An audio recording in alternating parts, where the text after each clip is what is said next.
అందరికీ నమస్కారం.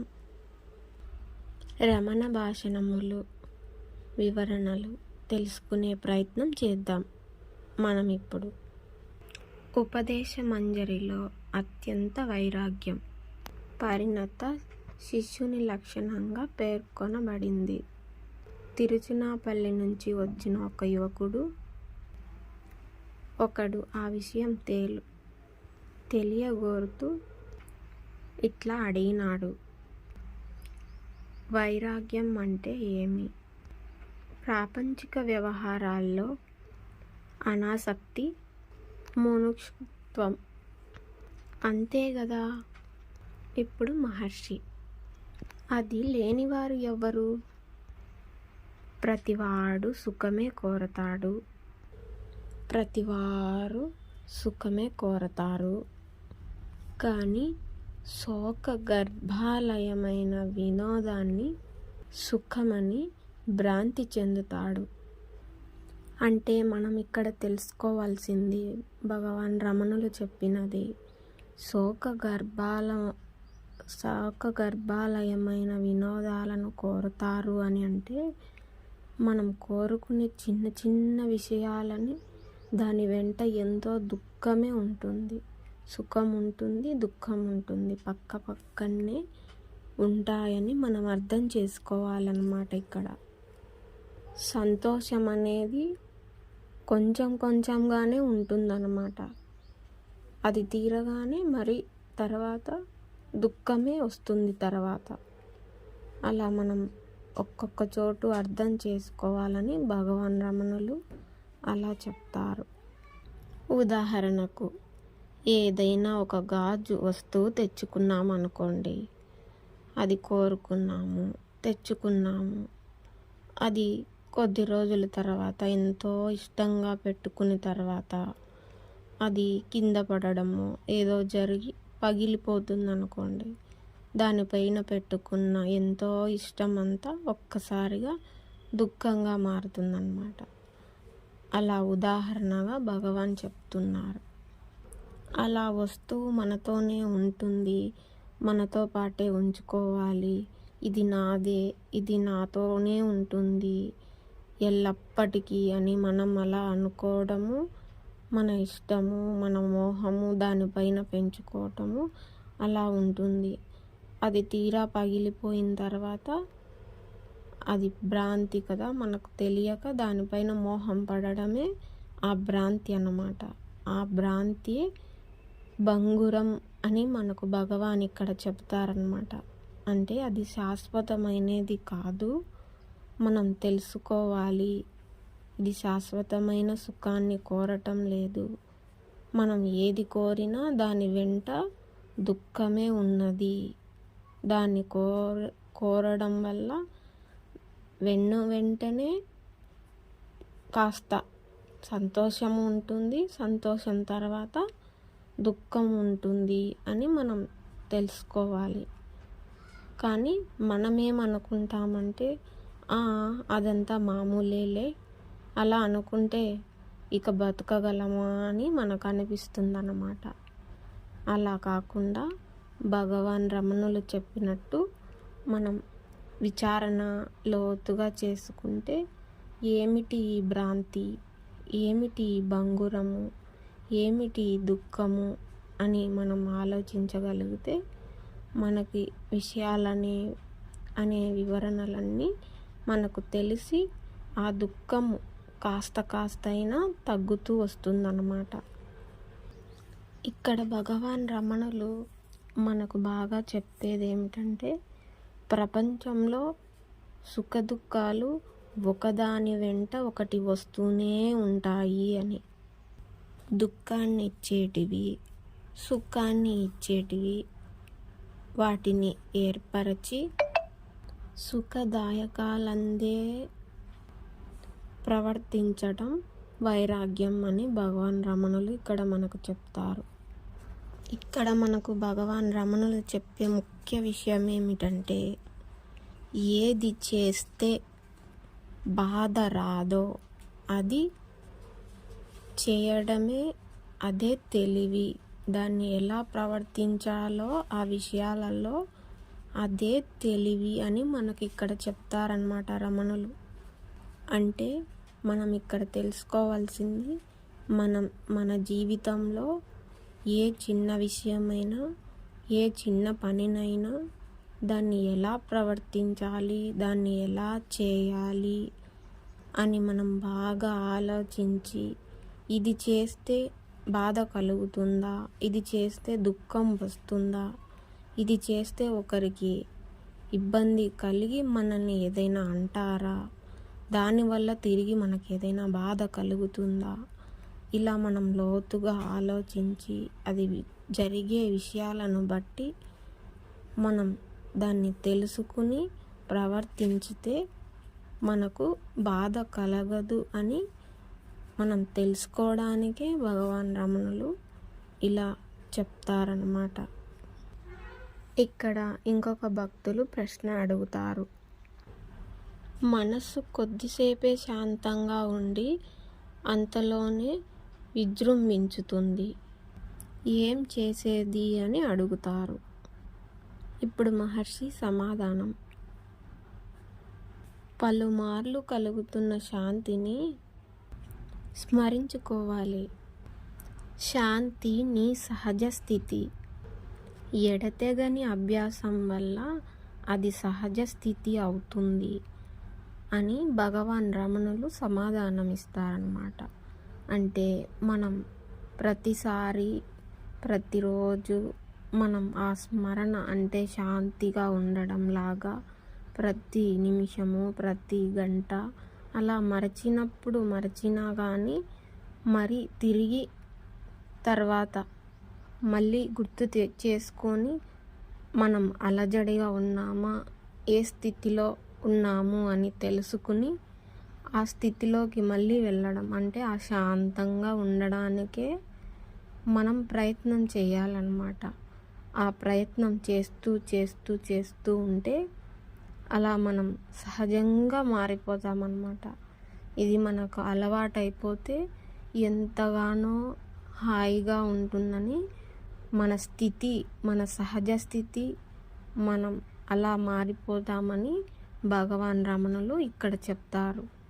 అది మనకు అర్థమవుతే ఎంత హాయిగానో ఉంటుందండి మనకిక్కడ. ఆ శాంతే మనం, ఆ స్వభావమే మనం అని మనకు భగవాన్ క్లుప్తంగా చెప్తారన్నమాట.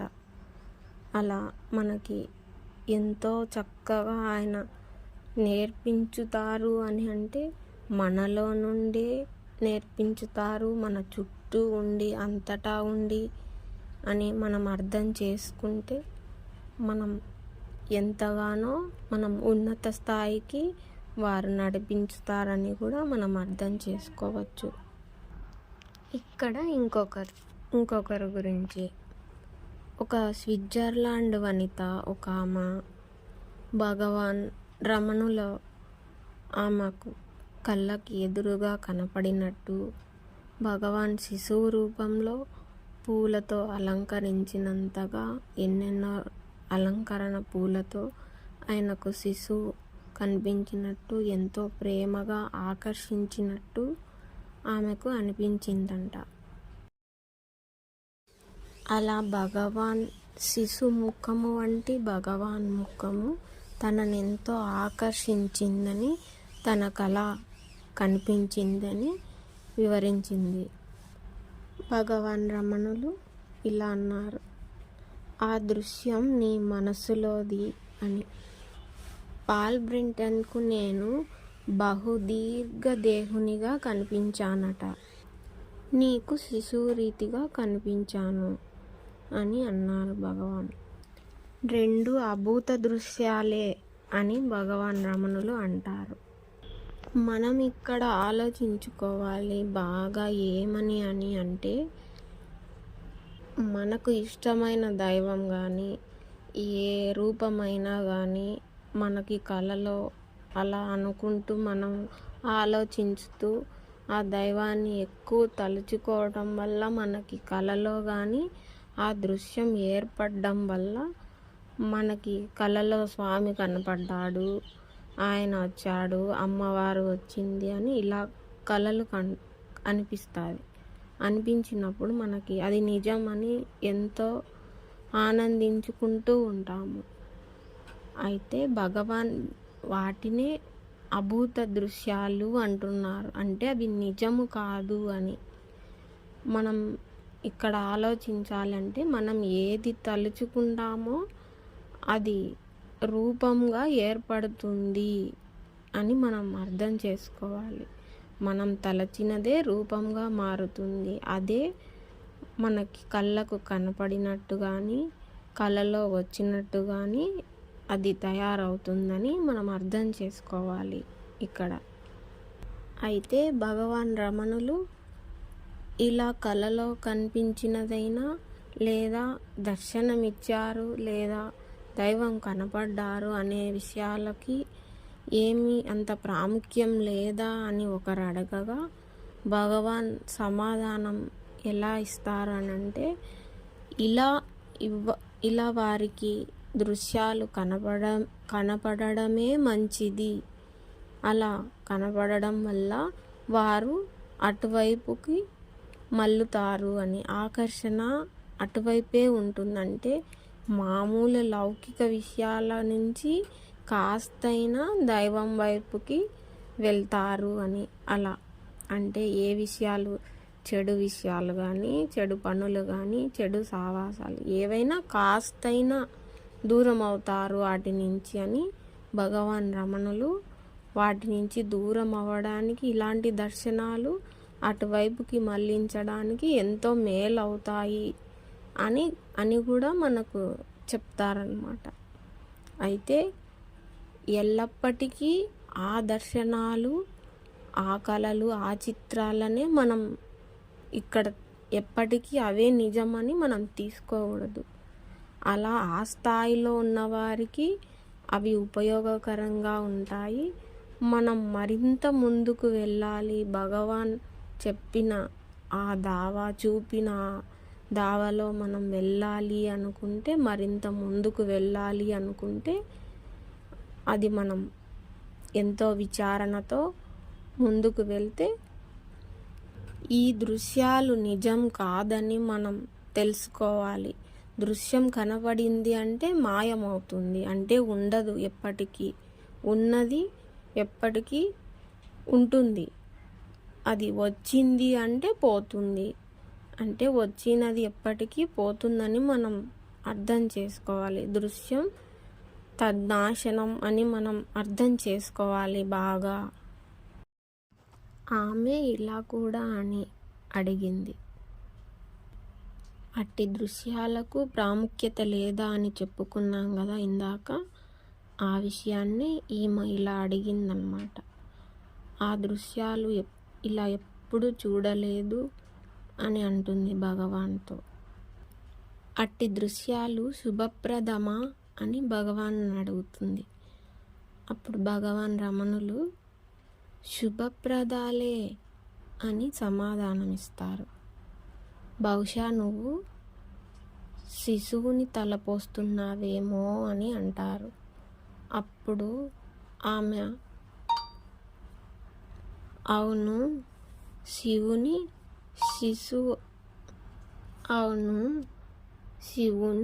శిశువదనాన్ని అని ఆమె అంటుంది. అందుకనే నీకు అలా అనిపిస్తుంది, అది విషయం అని భగవాన్ అంటారనమాట.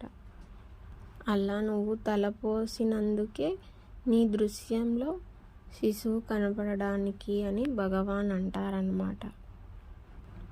ఆమె శివుడు లయకారుడు కదా అని అంటుంది.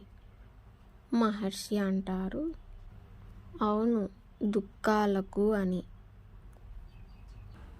ఇప్పుడు మనమైతే ఈ విషయాన్ని ఎలా అర్థం చేసుకోవాలి అనంటే, శివుడు లయకారుడు కదా అని రమణులు అన్నట్టు దుఃఖాలకు అని రమణులు అంటారు. అయితే దుఃఖాలకు లయకారుడు అని అంటే దుఃఖం ఎవరికి అనే అనే విషయాన్ని మనకు భగవాన్ రమణులు ఎప్పుడూ నేర్పుతూనే ఉంటాడు. దుఃఖం మనసుకి, మనసు ఎన్నో తలపులతో నిండిపోతూ ఉంటుంది. అవన్నీ నింపుకుని ఒక్కొక్కటి కోరుకుంటూ అది తీరకపోతే ఎన్నెన్నో దుఃఖాన్ని ఇంకా పోగు చేసుకుని ఇది తీరలేదు, దానికి కావాల్సినటివి అవి లేవు, ఇవి లేవు, దానికి ఏదైనా పని చేయాలి, ఆ పని దొరకలేదు అని, ఆ పని తీరలేదనో, సరి అయినది మనకు జరగలేదనో, ఏవేవో ఇక దుఃఖాలన్నింటినీ పోగు చేసుకుని మొదలుపెట్టేది మన మనస్సే. ఆ మనస్సును మనం తెలుసుకుని విచారణతో, ఆ విచారణతో ఎవరికి కలుగుతుంది దుఃఖము, ఎందుకు వస్తుంది, ఇవి గాఢ నిద్రలో లేవు కదా ఇవి మనకు అని మనం విచారణతో తెలుసుకుని, మనం తెలుసుకున్న దాన్ని అర్థం చేసుకుంటే ఆ శివుడు మనలోనే ఉన్నాడు. మన మనస్సు లయం అవ్వడమే దుఃఖాలకు లయకారుడు అనే విషయాన్ని మనం ఇక్కడ తెలుసుకోవచ్చు. మనం ఇక్కడ బాగా తెలుసుకుంటే ఆత్మే శివుడు, జీవుడే మనస్సు. ఆ ఆత్మలో ఈ మనస్సు లయం అవుతే దుఃఖాలకు కారణం మనస్సే కాబట్టి ఆ మనస్సు అందులో ఆత్మలో లయం అవుతే ఆ ఆత్మే శివుడు కాబట్టి శివుడు లయకారుడు అని కూడా మనం ఇక్కడ తెలుసుకోవచ్చు బాగా. అదే మనం బాగా తెలుసుకోవలసినది కూడా. భగవాన్ రమణులు ఇలా అంటారు, దుఃఖాలకు లయకారుడు అని అంటాడు. అక్కడ ఆమెతో ఇలా అంటారనమాట, ఇంకా కాసేపట్లో నువ్వు నిద్రపోతావు, రాత్రంతా హాయిగా నిద్రపోయాను అని అంటావు, చక్కగా నిద్రపోయాను అని అంటావు అని అంటారు. నిద్రలో ఉన్నది నీ సహజ స్వభావం, అది ఇప్పుడు సాగుతూనే ఉంది, కాకుంటే అది నీ నైజం కాదు అని. కాదు, ఇప్పుడు కూడా ఆ నిద్రాస్థితిని అలవర్చుకో, అదే శివుడు. మనకు ఒక రూపం ఉన్నదా? శివుని రూపం తలుచుకోక ముందుగా ఆ విషయం ఆలోచించు. నిద్రలో నీవు లేవా? అప్పుడు ఏ రూపమైనా నీ స్పృహలో ఉన్నదా? నిద్రలో నీ రూపంలోనే నువ్వున్నావా? అది లేక కూడా నువ్వున్నావు. ఆ నిద్రలోని నేను ఇప్పుడు ఉంది. నీ నిద్రానుభవంలో నీవు దేహం కాదు. నిద్రలో నీవు దేహం కానందున నీవు హాయిగా ఉన్నావు. ఆ నేనే ఇప్పుడు కూడా ఉన్నావు. అలా స్థిరంగా ఉంటే మన స్వభావం మన ఆత్మలాగా స్థిరంగా ఉంటుంది అని భగవాన్ రమణులు మనకి ఇక్కడ తెలుపుతారన్నమాట. ఇక్కడ భగవాన్ రమణులు మనకు నేర్పిస్తున్నది ఏమిటంటే, జాగృతిలో కూడా అక్కడ నడుస్తోంది మనకు ఆ స్థితి అన్నీ. దేహం లేనందువల్ల హాయిగా ఉంది అని అన్నారు కదా, అది అన్నమాట. జాగృతిలో ఏ ఆలోచన లేని స్థితి, ప్రశాంతంగా ఉంటే అదే హాయిగా ఉన్న స్థితి మనం ఇక్కడ తెలుసుకోవాలి. మనకు గాఢ నిద్రలో శరీర భావనే ఉండదు. మనకు ఆ గాఢ నిద్రలో శరీరం అనేది ఉందా లేదా అనేది కూడా తెలియదు. అప్పుడు మనకు మన రూపమే గుర్తు లేదు కాబట్టి అప్పుడు శివుడికి కూడా రూపం లేదు అని తెలుసుకోవాలి కూడా ఇక్కడ. అంటే మనకు శరీరం ఉంటే దుఃఖం ఉంటుంది, మనకు శరీరం లేదు కాబట్టి గాఢ నిద్రలో దుఃఖం లేదు. ఆ గాఢ నిద్రలో శరీర భావన అనేది ఉండదు కాబట్టి ఇక్కడ భగవాన్ రమణులు అంటారు, నీకే శరీరం లేదు కదా, మరి శివునికి శరీరం ఎక్కడిది అని భగవాన్ రమణులు అంటారు. అయితే మన విషయానికి వచ్చేసరికి శివుడు మనం ఒక్కటేనా అని ఆలోచించుకుని ఆశ్చర్యంతో ఉంటాం కాబట్టి, అయితే మనం వ్యవహారాలలో ఉంటాం కదా, లేచిన వెంటనే జాగృతిలో మొదలవుతాయి కదా, అప్పుడు నాది, నేను, నా పనులు అని మొదలవుతాయి. అయితే మనం ఇది ఎవరికి, ఇది నాది అంటున్నది ఎవరికి, ఇది నా వస్తువు, ఇది నా పని, ఇది నా మనుషులు, వీళ్ళు నా మనుషులు అని అన్నీ మొదలవుతాయి. అయితే దానికి ముందు గాఢ నిద్రలో ఇవన్నీ లేవు కాబట్టి, అలా లేకపోవడం వల్లే మనం హాయిగా ఉన్నామని తెలుసుకుని, ఆ తెలుసుకోవడమే మనం జాగృతి అవడం అని తెలుసుకుంటే, జాగృతం అవడం అని తెలుసుకుంటే, జాగృతి వ్యవహారాలలో కూడా మనం అలా హాయిగా ఉండటానికంటే ఇది నాది కాదు అని అనుకుంటే అయిపోదు కదా.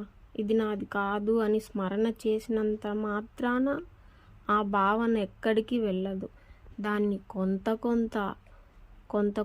తొలగించుకుంటూ క్రమంగా దాన్ని తొలగించుకుంటే, ఇది నిజం కాదు, ఇది శాశ్వతం కాదు, అవును చూస్తూనే ఉన్నాము అని మనము అన్ని విషయాలను విచారణతో తెలుసుకుని మనం ముందుకు సాగితే, ఆ హాయి అనేది అర్థమవుతే మనం నిత్య వ్యవహారాలలో కూడా గాఢ నిద్రలో ఉన్నట్టే ఉండొచ్చు అన్నమాట.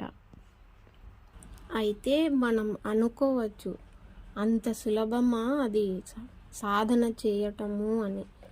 అయితే ఒక్కసారిగా అయిపోదు కదా, దాన్ని మనం క్రమంగా అంటే కొద్దిగా ఒకసారి గుర్తుండొచ్చు, ఒకసారి గుర్తు లేకుండా ఉండొచ్చు. అంటే మనం ప్రశాంతంగా ఉండడానికి ఎంత కృషి చేస్తే అదే మన సహజ స్థితిగా, ఆ నిద్రాస్థితే ఈ ప్రశాంతమైన స్థితి అని తెలుసుకుంటే, దానికోసం మనం పోరాడుతూ ఉంటే, ఏ ఆస్తి కోసమో ఏ సంపాదనల కోసమో మనం పోరాడవలసిన పని లేదండి. మనకు ప్రశాంతంగా ఉన్న స్థితిని మనం కోరుకుంటే, దానికోసం మనం చేసే ప్రయత్నం ఎంతో ముందుకు సాగుతూ ఉంటే చాలు, మనకు ముక్తి వచ్చేసినట్టే. మనకు భగవాన్ రమణులు చెప్పినట్టు మనకు ఆ ప్రశాంతత అనేది దక్కిందనుకోండి, ఎంత మనం బజారులో వెళ్ళి అంత అల్లరిలో ఉన్నా కూడా మనకు ఆ హాయి అనేది ఉండగలమన్నమాట. అది సాధనతో, మనకు ప్రాక్టీస్తో వస్తుందన్నమాట. అలా మెల్లమెల్లగా కొద్దిగా మనకు అది అర్థమైనప్పుడు, ఆహాహా ఇదేనా రమణులు చెప్పిన స్థితి అని మన అనుభవంలోకి వచ్చినప్పుడు అది అద్భుతంగా ఉంటుందన్నమాట.